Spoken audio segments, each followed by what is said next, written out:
Olá, queridos amigos da Rede Luz Espírita, estamos de volta com mais um estudo do livro Religião dos Espíritos, ditado por Emmanuel ao nosso querido Francisco Cândido Xavier. Estamos aqui com o nosso querido Dr. Aguinaldo e estamos prontos hoje para dar uma passada em duas questões muito importantes para o nosso entendimento. Uma delas é a questão 525, que diz respeito da influência dos espíritos nos acontecimentos da vida, se eles influem nos acontecimentos nos quais estamos inseridos, no contexto onde estamos inseridos.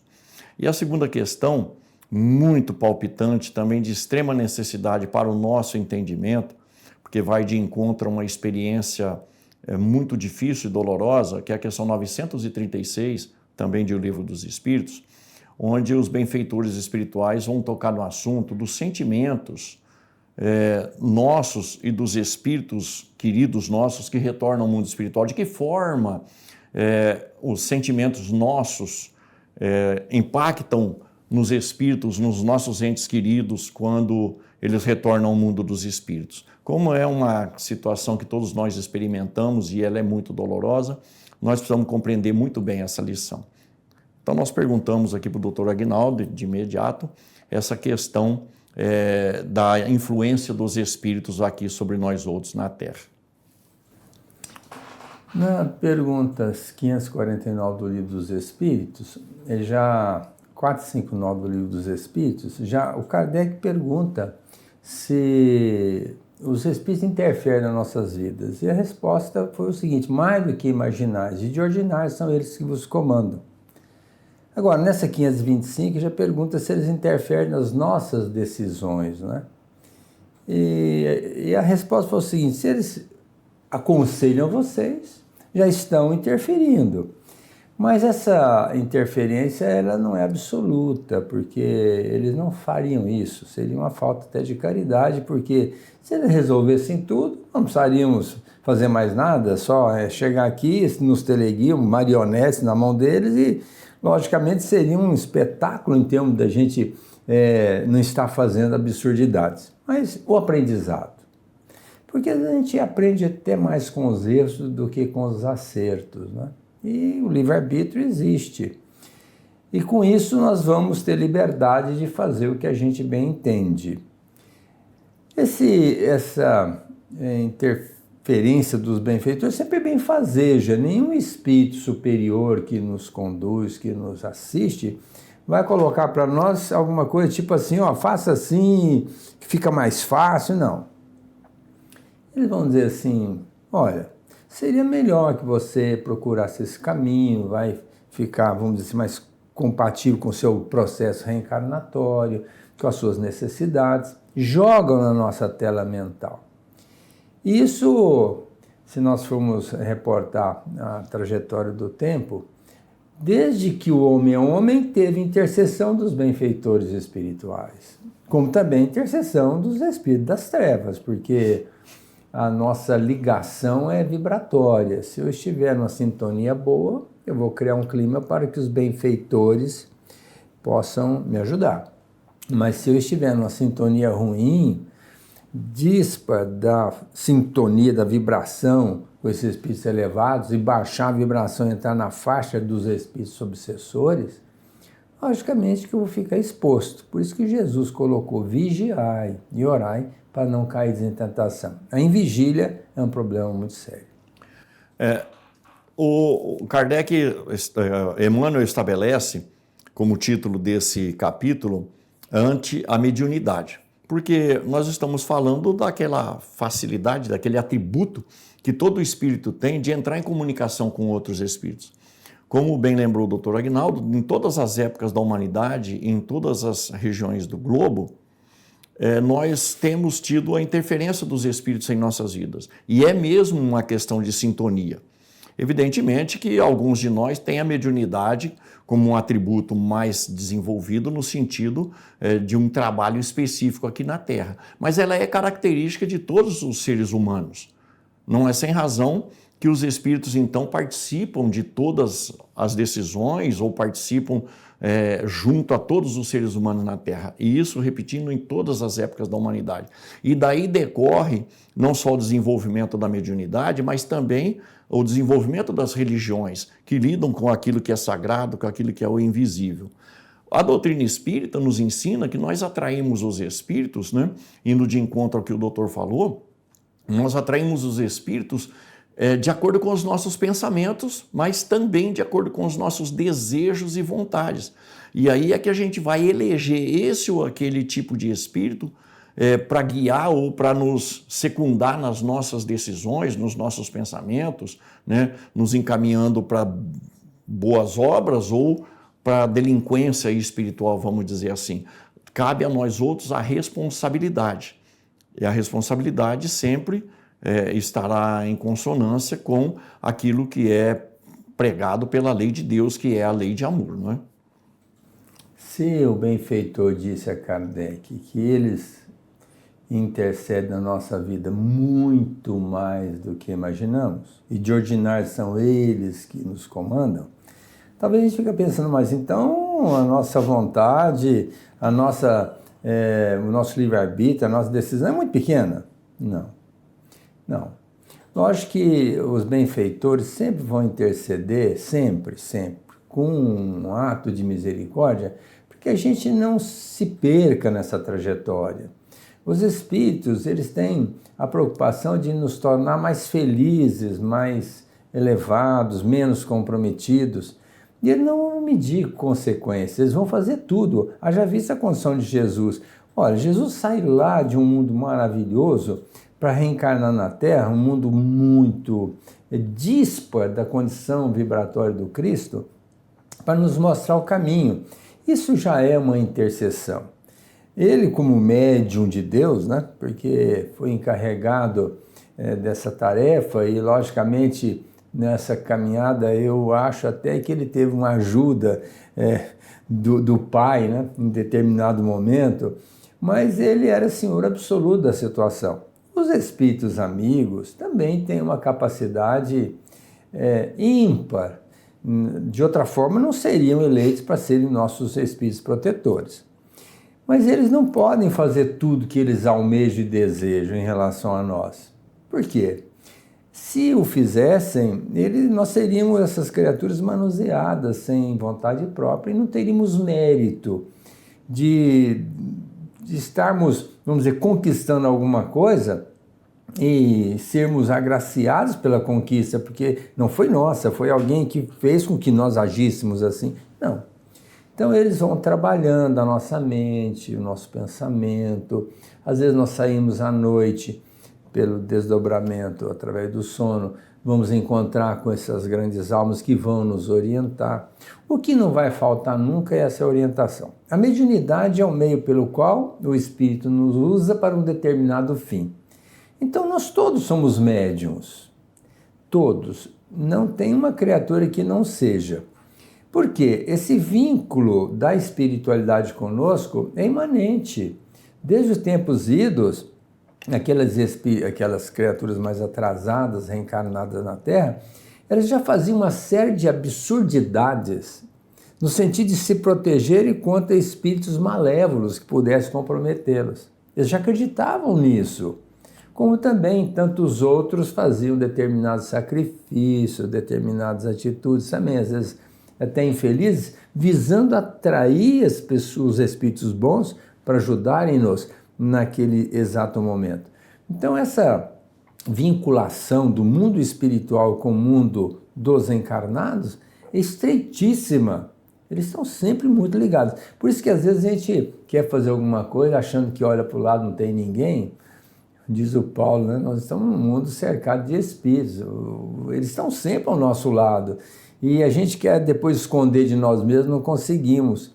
E que dirá desses espíritos que estão ao nosso lado e veem tudo até amanhã ou depois, vamos nos envergonhar dessas atitudes quando esse filminho da nossa vida for passado. Mas por isso é que a gente tem que ter muito cuidado mediante os nossos atos. O que nós estamos fazendo? Porque até mesmo para favorecermos a ajuda dos espíritos amigos e impedirmos que os espíritos infelizes possam utilizar da nossa vigília. é fácil percebermos, né, com esses esclarecimentos que a doutrina nos dá, que nós, ao elegermos as nossas companhias espirituais, nós estamos fazendo de acordo com o nosso padrão de entendimento da vida, de acordo com as nossas viciações, de acordo com as nossas paixões, de acordo com os nossos interesses, que estão todos subordinados, né, ao, vamos chamar aqui, de orgulho, de egoísmo e de vaidade, aquilo que está preso às condições mais inferiores que nós temos. Então, qual que é a nossa obrigação? A nossa obrigação é eliminar do nosso mundo íntimo essas características viciosas, essas paixões inadequadas, porque nós estaremos sempre envolvidos por esse tipo de espírito. Mas percebamos, é onde quer que nós nos encontrarmos. Então tem a ver com a nossa vida social, tem a ver com a nossa vida familiar, tem a ver com a nossa vida profissional. Onde nós estivermos com os nossos valores, haverá possibilidade de espíritos se imiscuírem nos nossos pensamentos para nos dominar ou para nos direcionar nesse ou naquele caminho. Quais têm sido, então, as nossas opções de vida? Quais têm sido as nossas prioridades? Quando o Senhor Jesus nos aconselha a vigiar e a orar, Ele está dizendo para nós prestarmos atenção naquilo que vai dentro do nosso mundo mental, e quando nós encontrarmos algo em desalinho com a lei de Deus, que é a lei de amor, entrarmos em oração. A oração passa a ser, então, um mecanismo de defesa em relação às influências menos felizes, porque a oração é uma melhoria do nosso padrão vibratório, indo de encontro ao padrão vibratório dos espíritos mais felizes. E eles se encontram nessas condições, e eles se encontram fortalecidos junto a nós para nos orientarem melhor. Então, não podemos de forma alguma deixar de agir, deixar de trabalhar a questão do controle dos nossos pensamentos. E claro, repetindo, quais têm sido as nossas intenções? Nós vivemos de intenções voltadas para o dia a dia, para o terra a terra, para ser uma pessoa de sucesso com as coisas do mundo? Ou nós estamos buscando já o reino dos céus e a sua justiça para que todas as outras coisas que são necessárias sejam acrescentadas? É preciso pensar nisso. Está em nossas mãos, porque nós somos o portador do atributo chamado mediunidade, que vai fazer com que a gente entre em sintonia tanto com o mundo inferior, espiritualmente falando, quanto com o mundo superior. Lembrando que, às vezes, a gente questiona, estou trabalhando em uma casa espírita, e a casa é extremamente protegida pela espiritualidade superior. Ali dentro eu estou imune? Nem pensar. Nós podemos a qualquer instante sermos presas de entidades obsessoras, infelizes, que não querem que as coisas deem certo, que a casa vá bem, que o ambiente seja fraterno e amigo. E às vezes nós somos o estupinzinho, que naquela casa que é bem tranquila, bem serena e que a gente acha até que está totalmente imune, nós podemos ser aquele estupinzinho que aceso vai explodir a bomba. Então nós precisamos ter muito cuidado, sempre em vigília, sempre em constante sintonia com o alto. E a melhor maneira de a gente melhorar a nossa vibração é fazer o bem e orar. Então, quem está na casa espírita, voltada para o bem, com amor, realmente essa pessoa está muito protegida. Mas a gente vê que às vezes a pessoa chega lá e, não entendendo nada da sistemática, vai criar mais problema do que solução. E aí vai ser o estupinzinho para explodir a bomba. O que o Cristo sempre fez foi ajudar as criaturas, independente das condições que elas se apresentavam.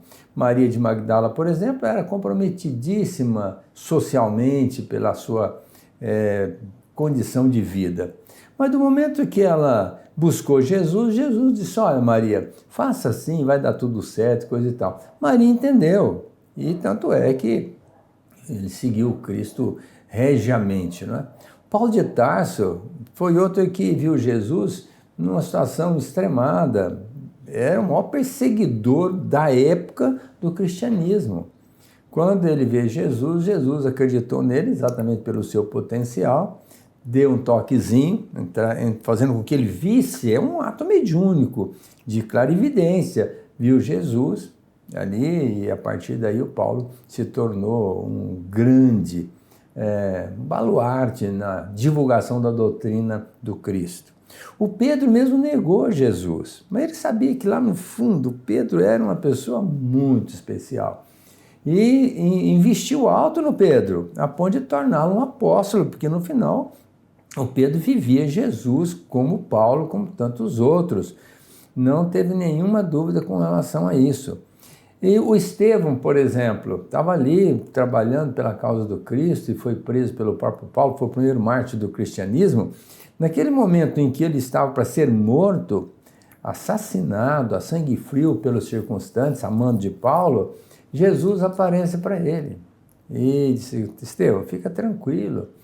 E essa força que o Cristo deu para ele enfrentou aquilo de cabeça erguida e foi vamos dizer, para a crucificação, aquele ato de perdendo a sua própria vida sob pedradas e outras agressões, e em hora nenhuma ele deixou de ter aquela fé inquestionável no Cristo.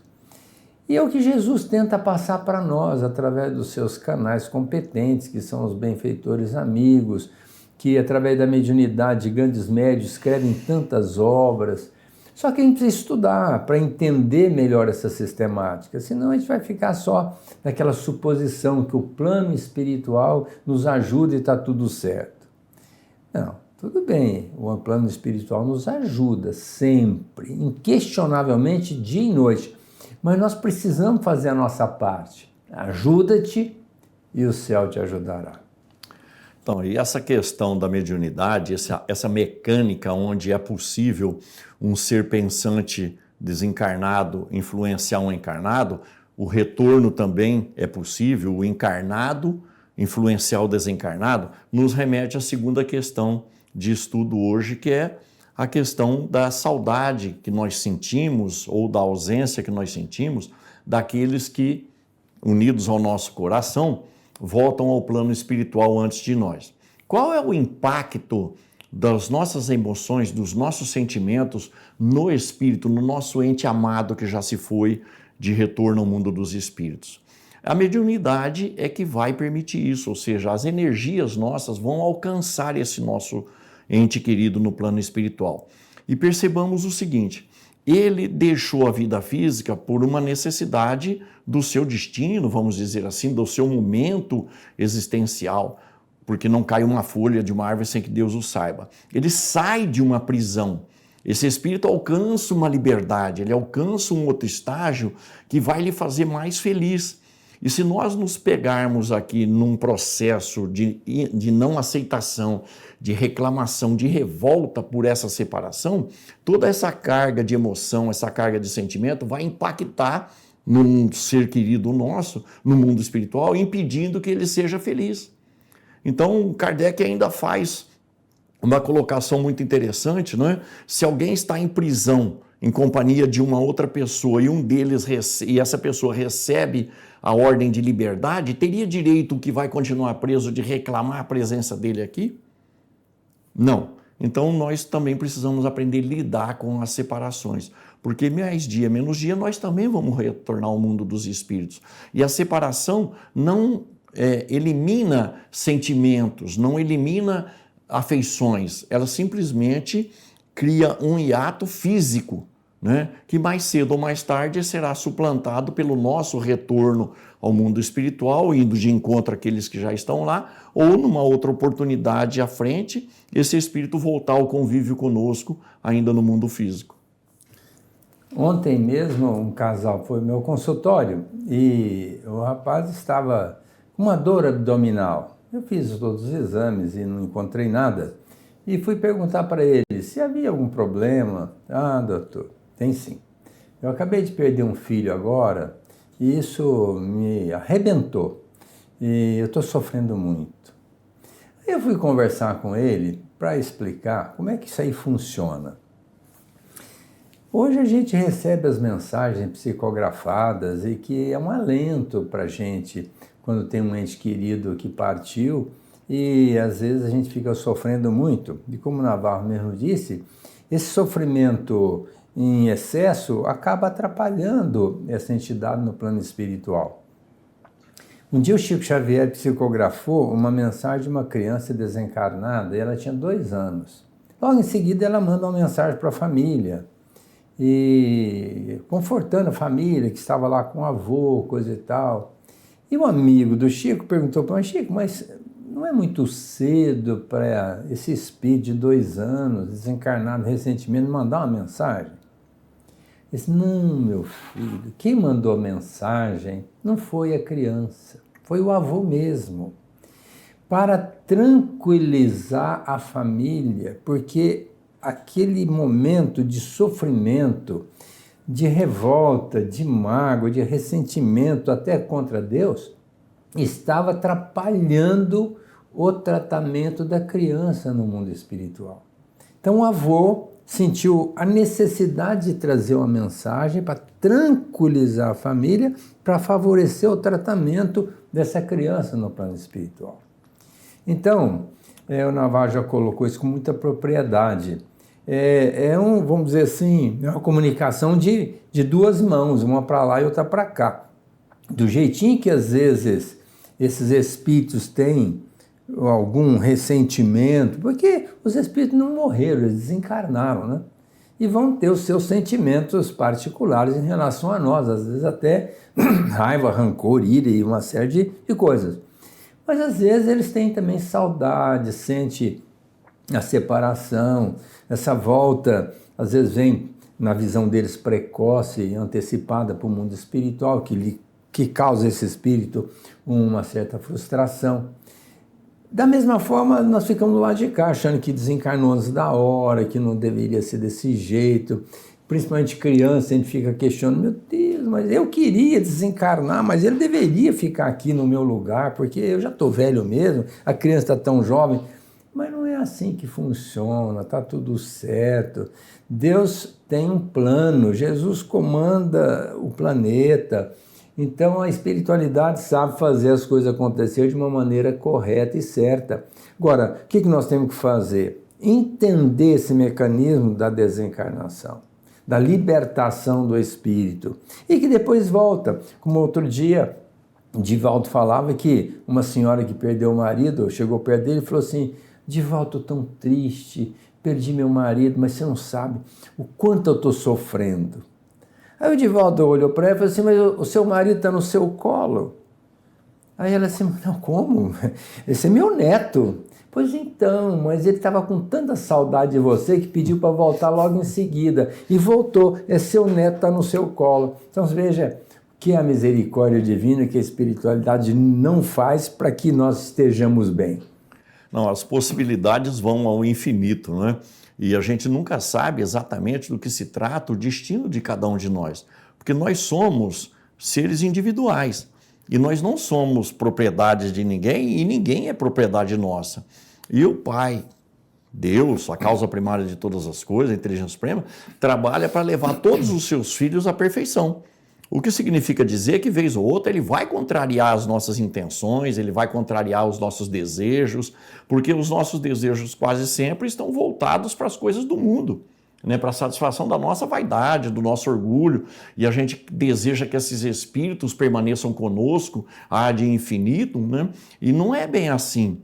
Então a doutrina espírita está nos apresentando a possibilidade do entendimento, né, da situação como um todo, para que a gente permaneça aqui na Terra tranquilos, né, assentando a nossa fé, a nossa confiança de coração num mecanismo divino, que não erra.